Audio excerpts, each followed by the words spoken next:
What's up, meatbags? It's the often imitated, never duplicated TonyTGD coming at you with a special video.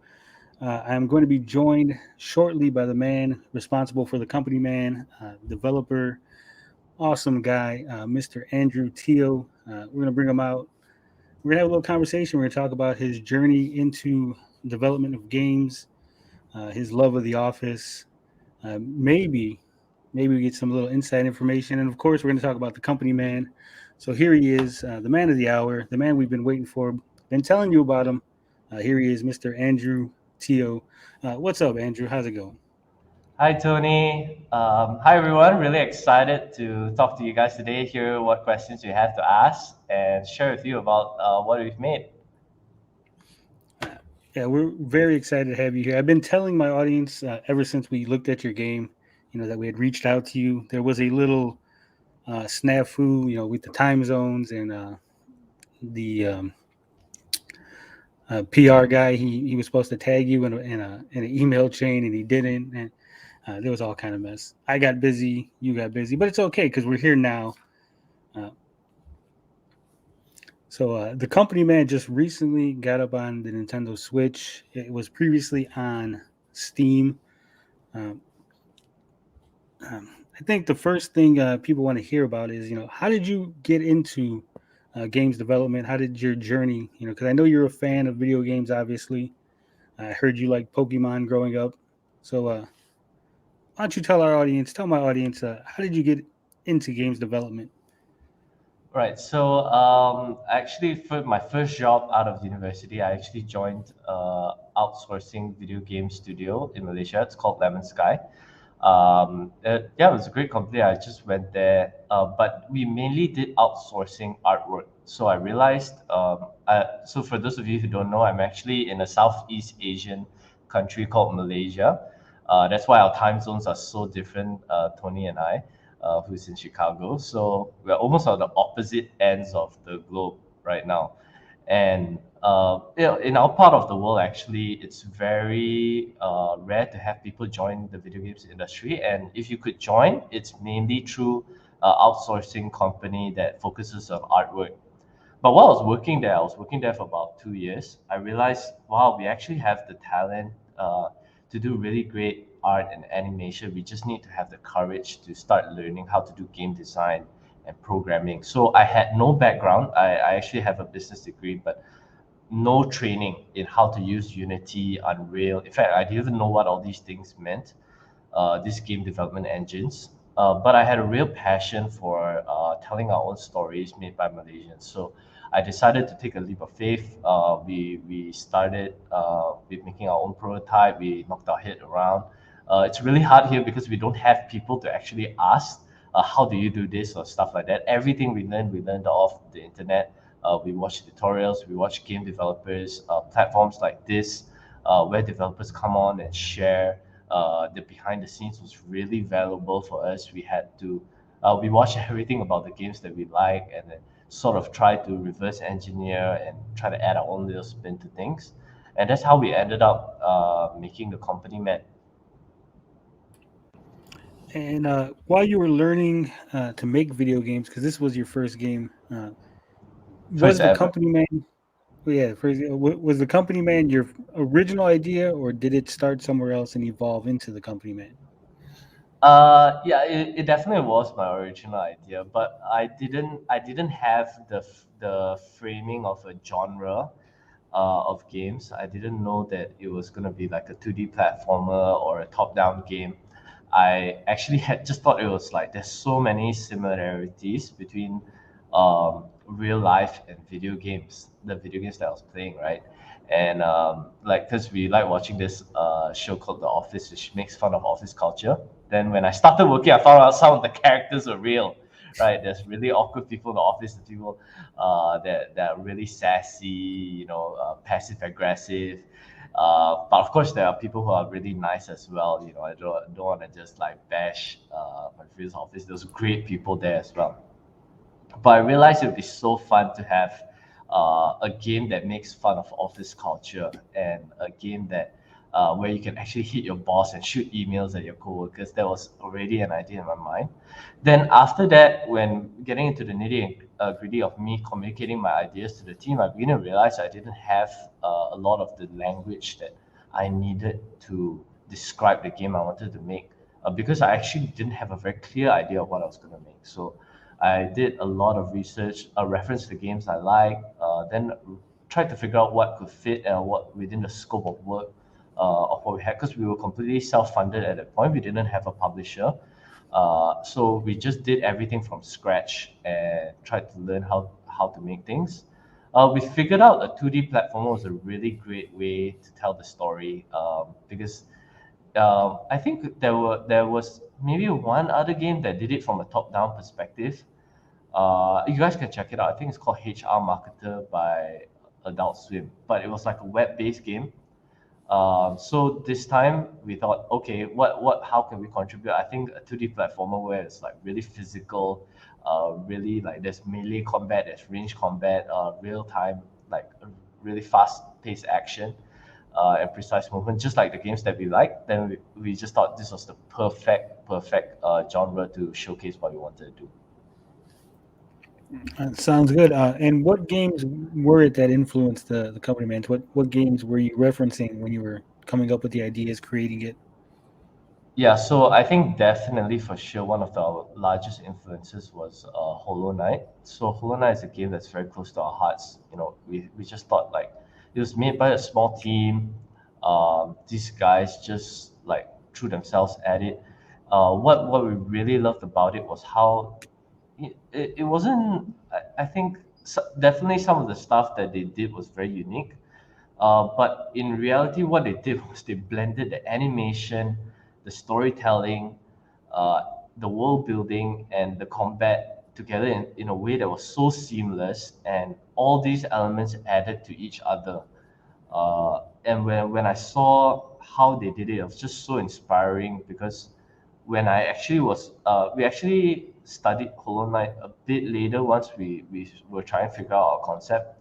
We realized how hard it was to do their kind of animation style. So they did a 2D sprite sheet animation style, which is the same kind of animation style that we did for our game.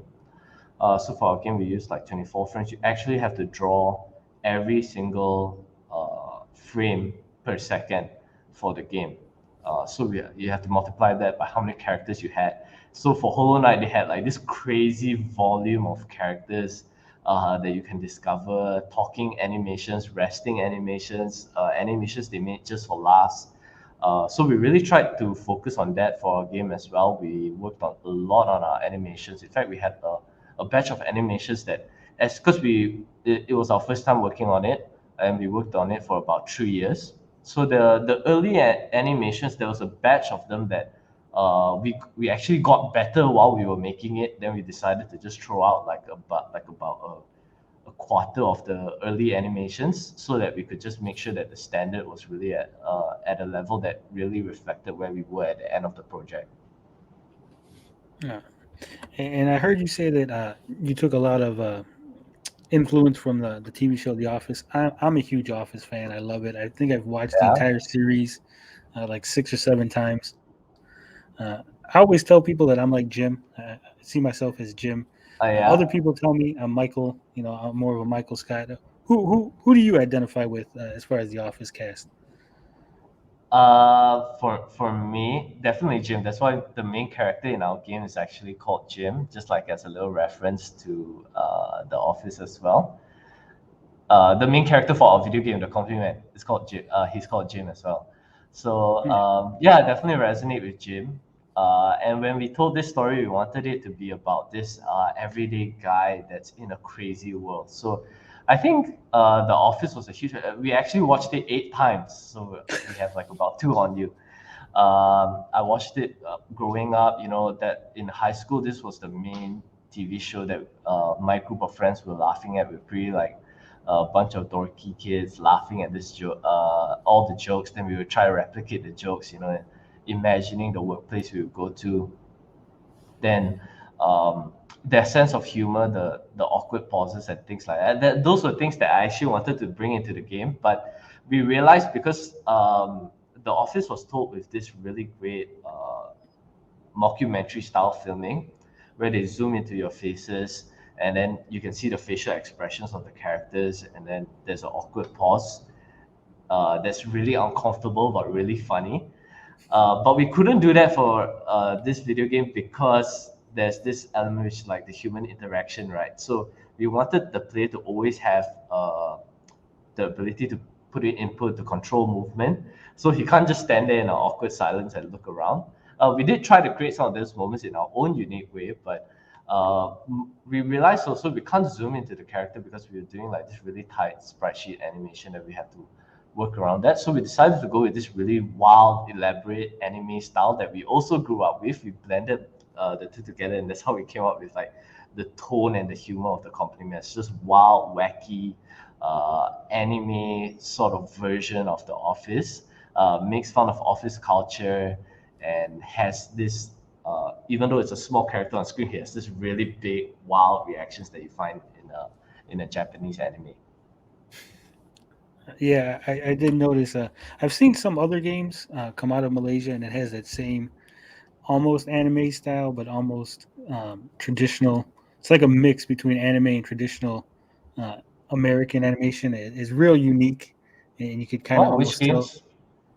Which Um, games are you referring?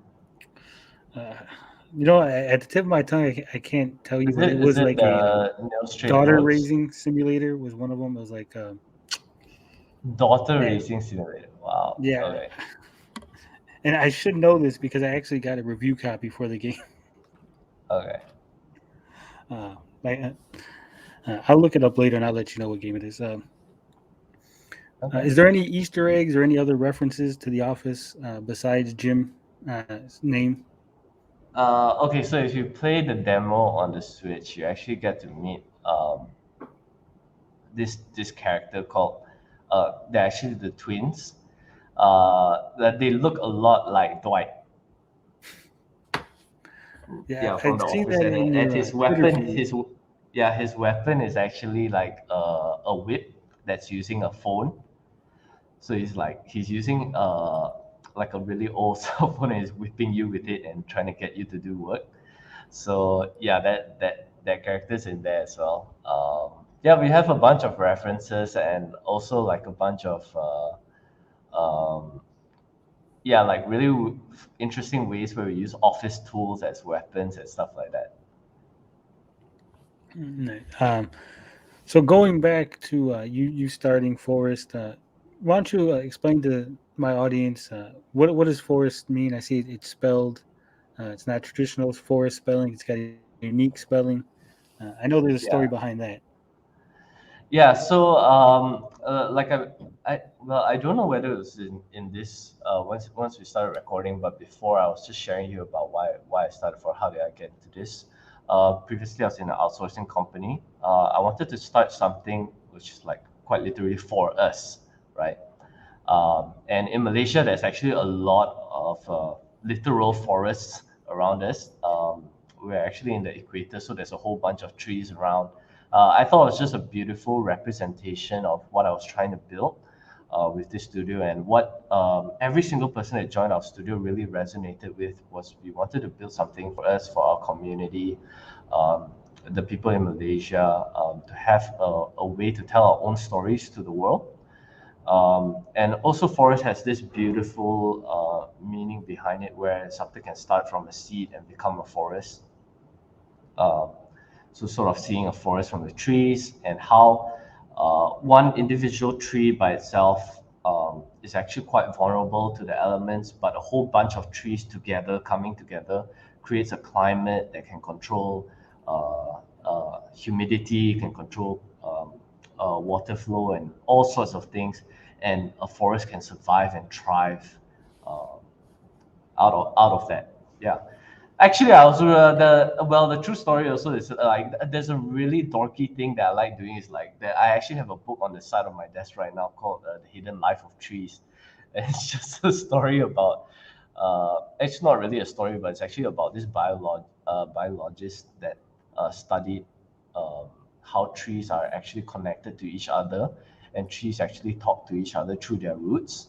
Um, yeah, so I found out that actually trees actually support each other when they're sick, And I really wanted to capture that spirit and just infuse that into a company and create something that's really for us. So yeah, I just made a play of words with forest and for us, and that's how I got our company name and identity. Yeah, that's not a dorky story at all. It's a totally uh, interesting story. Totally awesome. I'm sure the fans are gonna love Thank hearing you, it. Tony. Yeah. Yeah.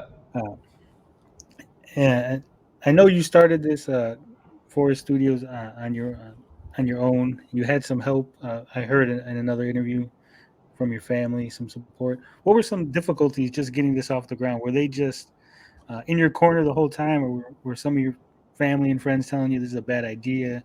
Were there doubts? Oh yeah. I think well I think especially in our region, right? I don't know what it's like overseas or in United States or in Australia, but here in Malaysia, there really aren't, like, so a lot of people that I know even today, I'm the only game designer that they know. They can't even imagine what it's like making a video game. They've never heard of someone else making a video game for a living. So I'm usually the first or the only one that they know. So for me to convince and sell that vision to my parents about what I'm trying to build here, um, was very difficult. But I have to commend them. They just I did my best to try to be as organized as possible because I do come from a business background. Just selling them the vision of how this could be sustainable, which was like their main question, right? Um, and then just convincing them to come on board and try to support this this endeavor. But I begin to find out, actually, whatever I thought was the cost for making a video game was actually a lot more higher than that. Just because video games, they're really a labor of love and they take a really long time to make if you really want to hold on to that vision of what you've made, or just explore uh, where the fun leads you. So we began to realize, like, the budget, we needed more. I actually had to compete for competitions here in Malaysia, because in Malaysia we have some video game grants that the government was giving out. We had to compete with I think it was like, well, okay, I can't give an accurate number, so I shouldn't just put one out there. But we had to compete with a bunch of video game studios, and then we got selected to get about, I think about 30% of our production costs funded by the government, which we were really happy about. Yeah, so that's how we sorted out our funding, added in more animations to the game, crammed in as much as we could into creating the best expression of what we could imagine at that time. But at the same time, what we could imagine was also limited with our ability, right? So just for reference, every single person in our studio, um, this is the first video game that they've published uh, on Steam or on Switch, like first ever, right? I have one programmer who did some small projects in university, but never made like a full commercial ready product, right?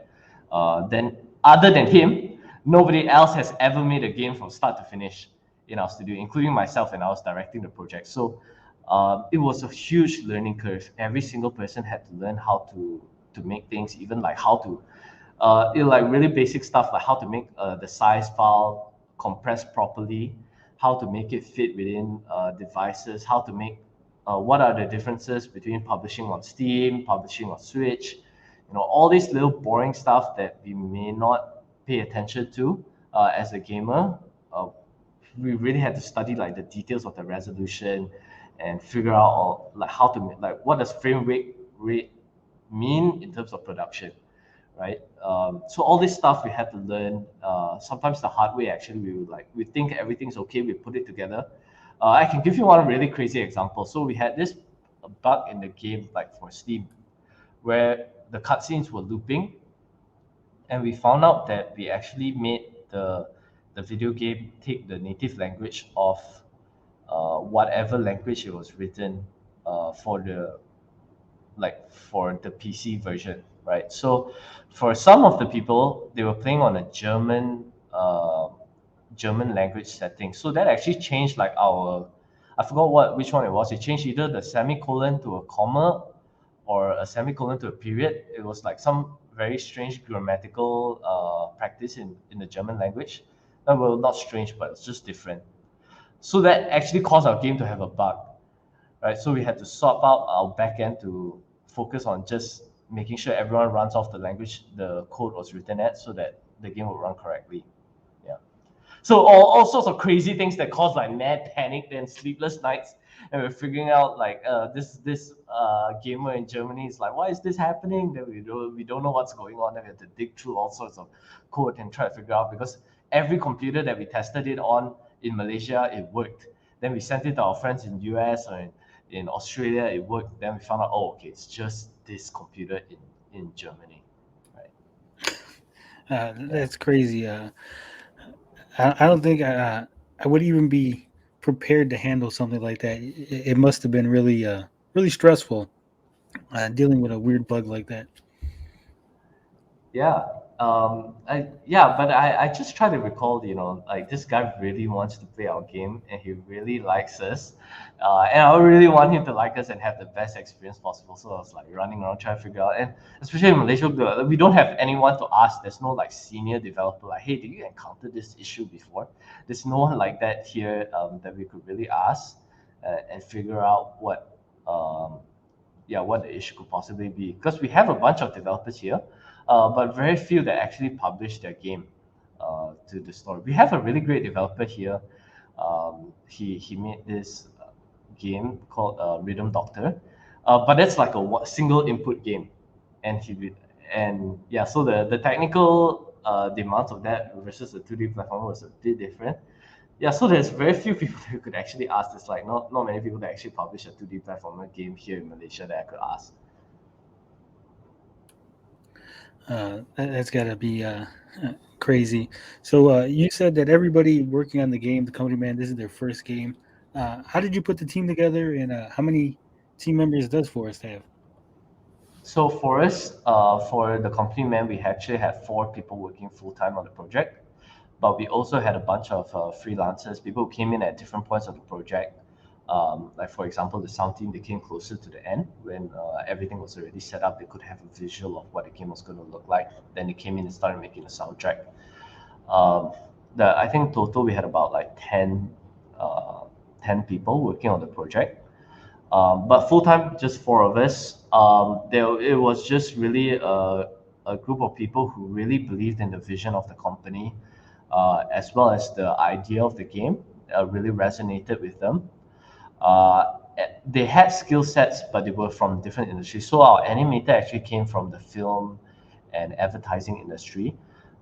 That's why we have such great animations for our games. But actually, his experience with working with sprite sheet animation for video games was zero. Right, we were the first experience that he had. So there was a lot of things we had to learn together with him. But I think in general, just to answer your question, a lot of them they had transferable skills from different industries, but there was like a learning curve, just like me, just figuring out how things work for the video games industry. And then I just convinced them around the vision of Forest and the idea of making this game called The Company Man. And you started this company during a global pandemic. We had some little outbreak. You might have heard of it, but how does it affect your ability to get the job done for your team to work together? I know you were saying earlier that Malaysia was on full lockdown. You couldn't leave your house. Yeah. So what were the So hurdles? yeah, so well, we actually got through, I think, the 50% mark of production before the pandemic, right? So we're working on it for 3 years. I think this pandemic's about like 2 years, or depending on where you live, the level of the lockdown's a bit different. Um, but I think we've been on lockdown for about 2 years. So when this thing first started,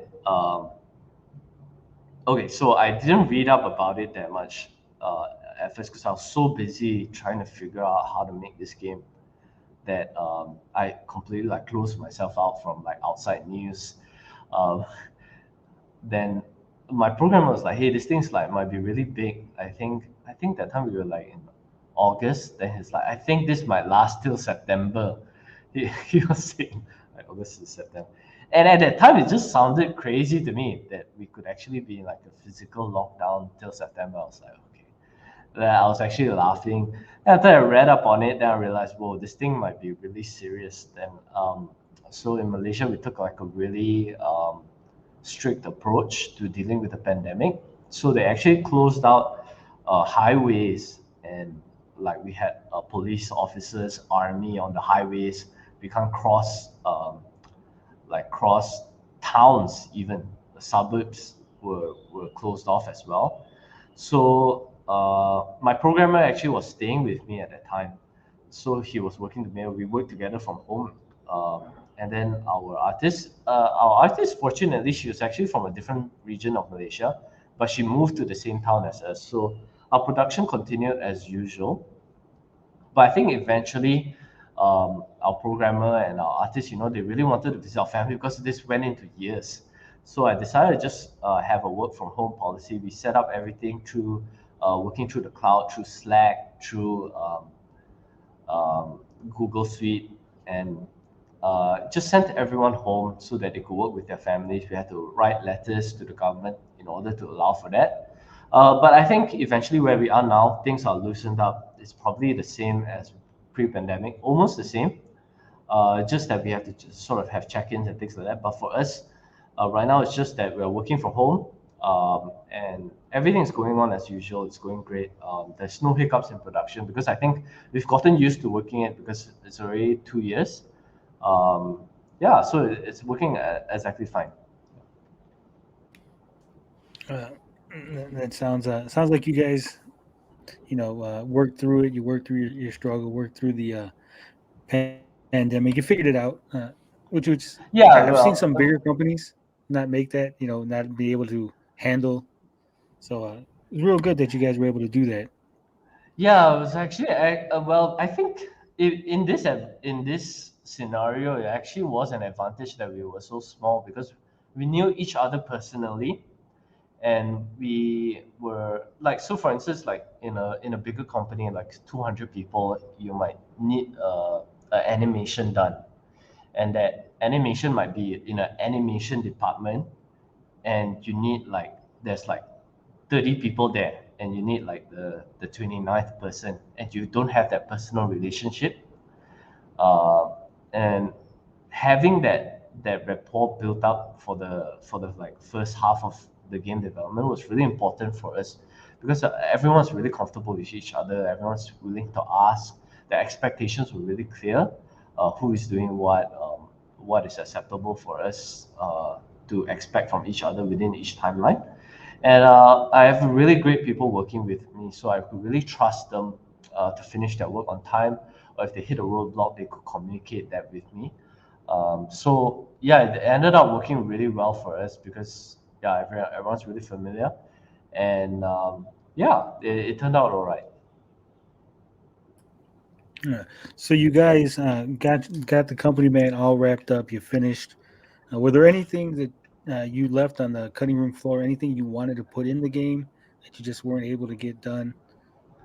Yeah, I mean, like with a project like this, because we were bootstrapping it for so long, there were definitely a lot of ideas that we wanted to bring. We actually cut out,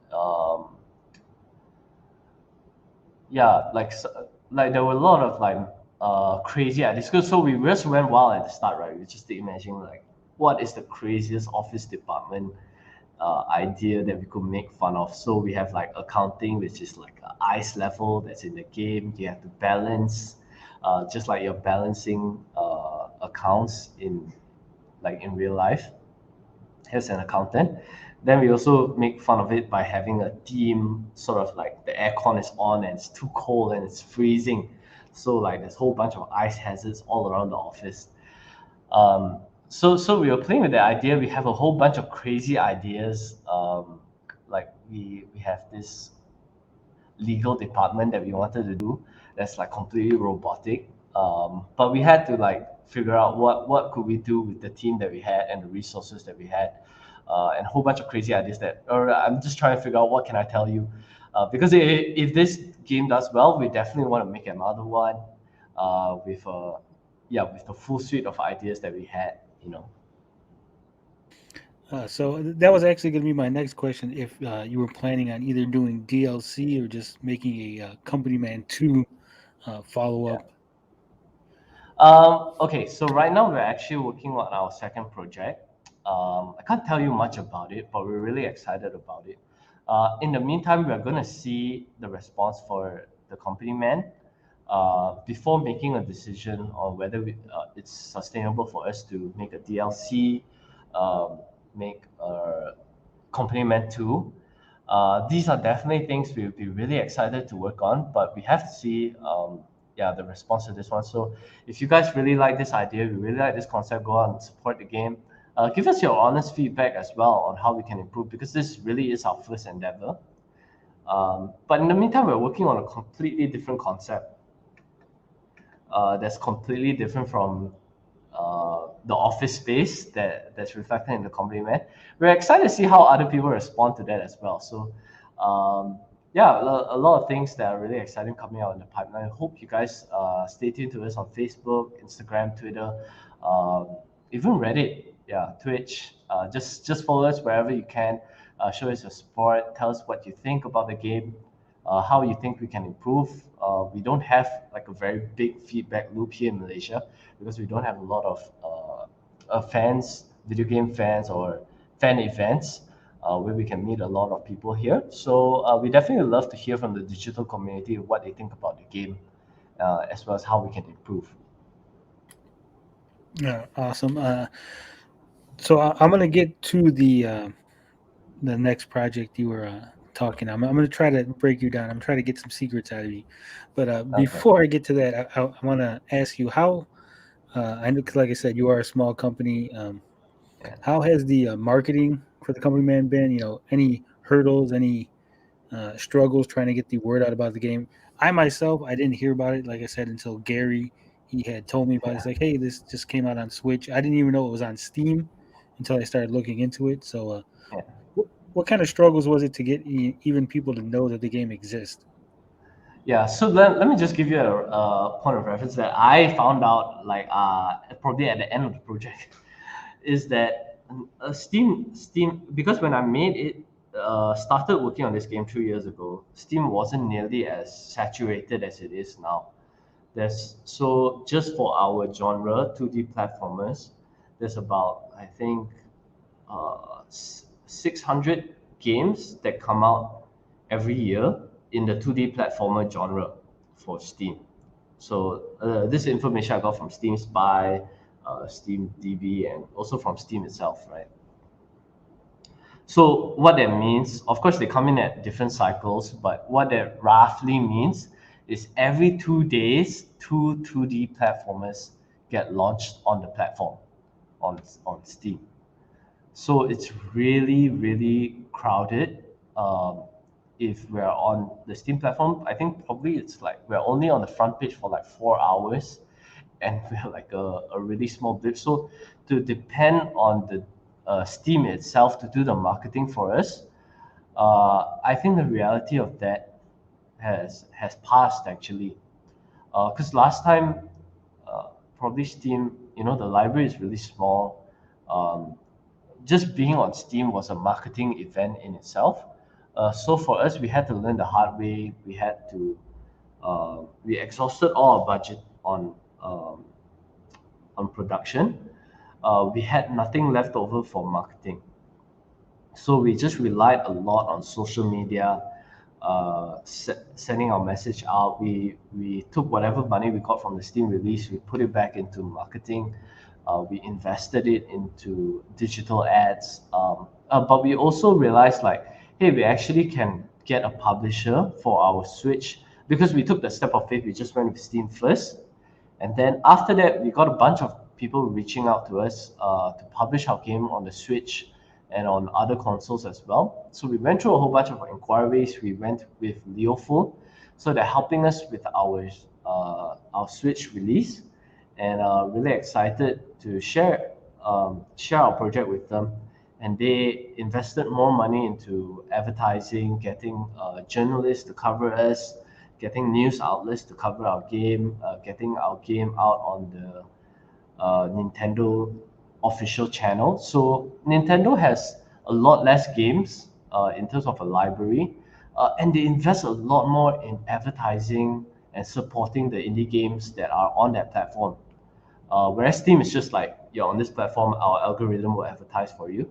So Nintendo actually advertises for us, helps get introduce the game to people that have never heard of the game. So when it came out on Nintendo, it was massive. Like we didn't get a response like this when we came out on Steam.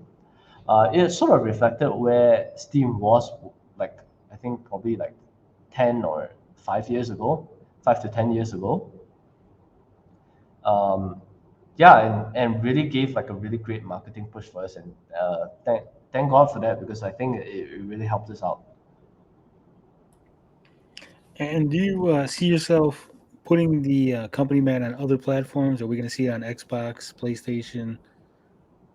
Yeah, so we really have to see how the response is like on Switch, and then we'll make a decision from there. So I know I'm giving you a lot of like non answers, because I don't want to get you guys excited and disappoint you when it doesn't work out.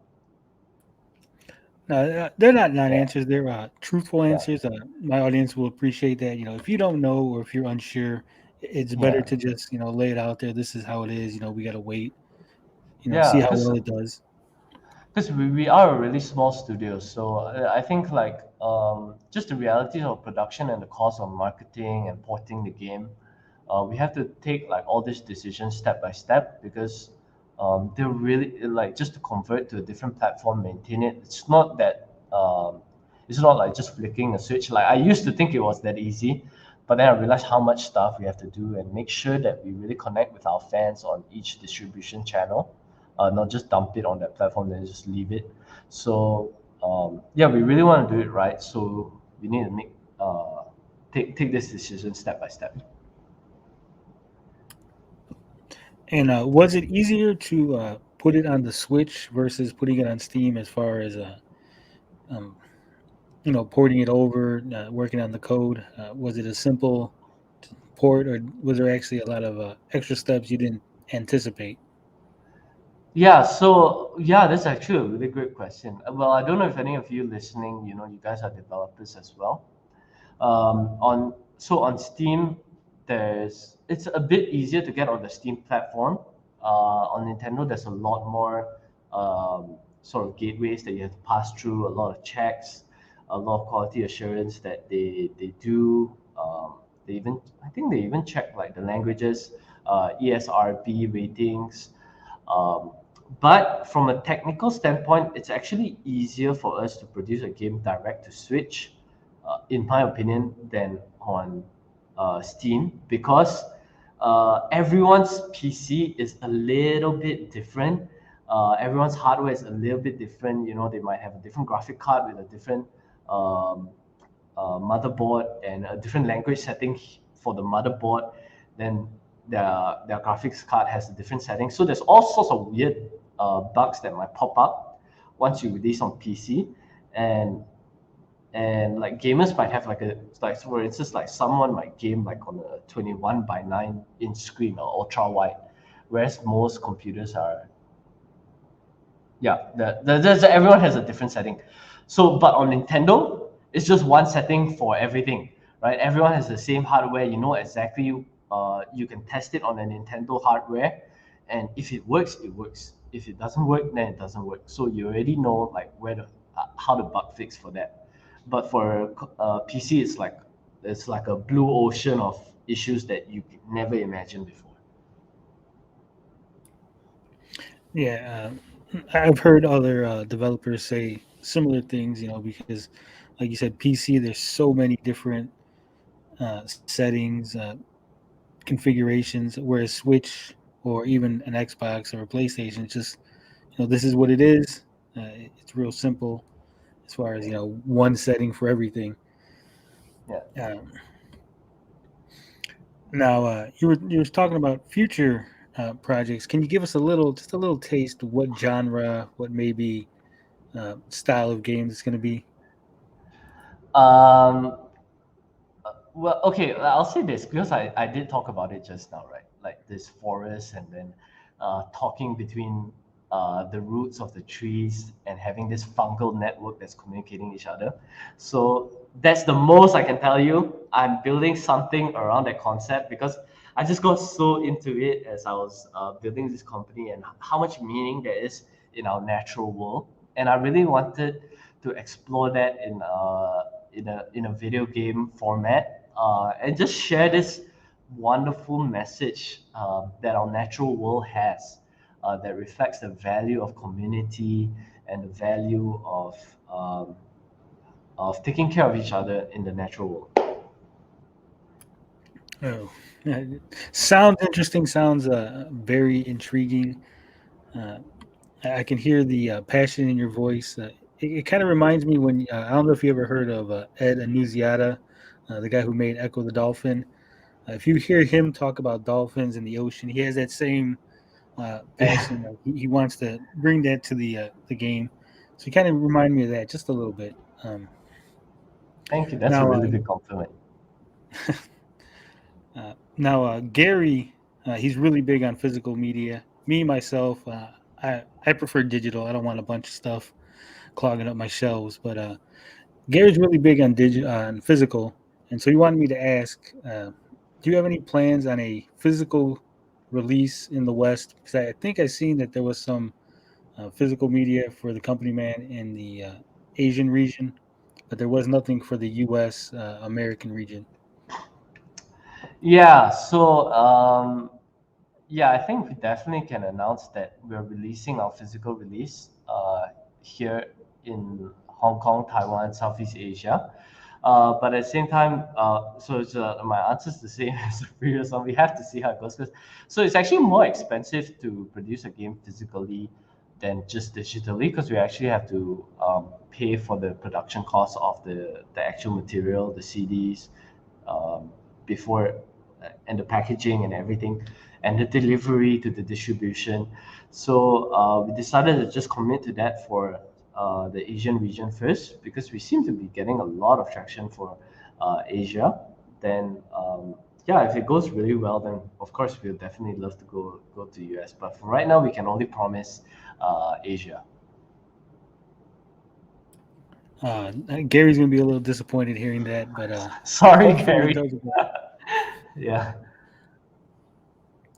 Now, that's I've asked all the questions I wanted to ask, except for one, and we discussed this earlier, and I think it was a funny story. So uh, I think I'm gonna ask, and we're gonna discuss what happened here. But I was looking you up online, preparing, getting everything ready, and I ran across a game called Ghost Lore, being made by Andrew Teo. Now, you revealed to me earlier that this was not you. Yeah. You want to tell people what happened here? What's So going on? yeah, so it's really wild because in Malaysia there really are not a lot of developers that are making video games. So apparently this guy is in the same region in Southeast Asia. I'm not sure whether he's in Malaysia, but he has the exact same name as me. His name is Andrew Teo, and he released his game around the same time as me. So a whole bunch of people were trying to either reach me or reach him, and then they started messaging the wrong person. They reached out to me, then they say, "Hey, we saw this game. It's called Ghost Lore. So shout out to Ghost Lore, free plug for you." It came out on Steam. We really like it. We want to talk to you about it. And I'll be like, "Oh, that's actually not me. That's someone else. I worked on this game called The Company Man." Then they saw The Company Man. They also want to talk to us too. So, well, maybe we're generating traffic for each other. But just to clear the air, I'm not that Andrew Teo. Apparently, he made it with a relative, Adam Teo, as well. So I'm really cautious about what I say because I might actually be related to them. So we'll find out in the future if I have a relative that's really passionate about video games and decide to take this leap in Malaysia as well. Yeah, it would be real funny to hear him to get an interview with the other Andrew Teo and hear him saying how everybody's been reaching out about the company man and he didn't make that game and he has no idea what's going on. Yeah, maybe you can do the investigative journalism and find out who he is for me. That would be really great. I wouldn't mind even jumping on a stream with him and figure out what his experience has been like. That would be interesting. Having both Andrew Teos on one stream might break the internet, might break the timeline. Who knows? Yeah, maybe it came from a different dimension. Uh, yeah, there's just so many weird storylines where I was like, maybe when I go to sleep, I create my own video games, like they're a bit darker. And then when I wake up, I make really bright video games like the Company Man. Uh, Yeah. it's like a nerdy version of Fight Club. Yeah. Yeah. Uh, so I just want to say thank you for doing this interview, Andrew. I really enjoyed it. I really enjoyed talking to you. You're very passionate. It comes out in your game. Uh, I've seen it. I've seen you just talking to you that I know that you're not in it for the glory. You're not in it for the money. You're in it for the love of the game, love of building it. So I hope you get a lot of success. I hope we see a lot more from you in the future. Yeah. Hopefully, you get really big so people will visit my channel to see this old interview with you. Sure, sure, sure. Yeah, I just want to thank your audience for listening. Thank everyone for your support of this channel and what Tony is doing here, because this is really how little studios like us manage to find our audience, doing podcasts like this, streams like this, just to find an audience. And the indie games community really needs your support, right? So we started this out with no one else here. There are a few indie studios that are starting out as well with us. So we're really excited to see this grow, and we need you guys to support us and making our industry sustainable as well. So do check out the game if it's really something that connects with you. I want to encourage you to buy it, as well as give us your feedback so that we can learn through this digital process and make great games that hopefully future generations can enjoy and inspire kids like me when I played my first little video games when I was really young. Yeah. Once again, thank you for doing this interview. Thank you for being here. Everybody go out, buy the company, man. I know Andrew says only buy it if you like it, but I say go buy it anyway. Support indies, support small companies. The man has a dream, and I think you guys should be a part of that by supporting him, getting the company man made, and hopefully you buy some of those Asian physical media so we get a U.S. physical release. So Gary will be happy because that's all he really wants. Uh, thank you for listening. As always, love, peace, booty grease. I'm out.